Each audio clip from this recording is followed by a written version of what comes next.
দীর্ঘ সংঘাতের পর অবশেষে কি যুদ্ধের অবসান হতে চলেছে? যুক্তরাষ্ট্রের দেওয়া ১৪ দফার একটি বিশেষ প্রস্তাব এখনও বিবেচনা করা হচ্ছে বলে জানিয়েছে ইরান।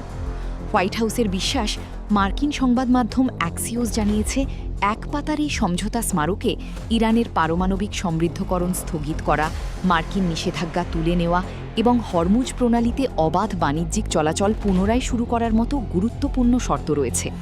হোয়াইট হাউস মনে করছে এটি একটি স্থায়ী পারমাণবিক কাঠামোর ভিত্তি হতে পারে।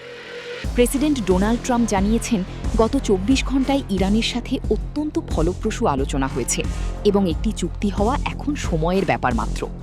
যদিও ইরানের পার্লামেন্টের কোনো সদস্য একে উইশলিস্ট বলে উড়িয়ে দিয়েছেন, তবে দেশটির পররাষ্ট্র মন্ত্রণালয় জানিয়েছে তারা পাকিস্তানি মধ্যস্থতাকারীদের মাধ্যমে তাদের আনুষ্ঠানিক মতামত ওয়াশিংটনকে জানাবে। মধ্যস্থতাকারী দেশ পাকিস্তানের পররাষ্ট্রমন্ত্রী জানিয়েছেন, তারা এই সাময়িক যুদ্ধবিরতিকে একটি স্থায়ী শান্তি চুক্তিতে রূপান্তর করার জন্য সর্বোচ্চ চেষ্টা চালিয়ে যাচ্ছেন।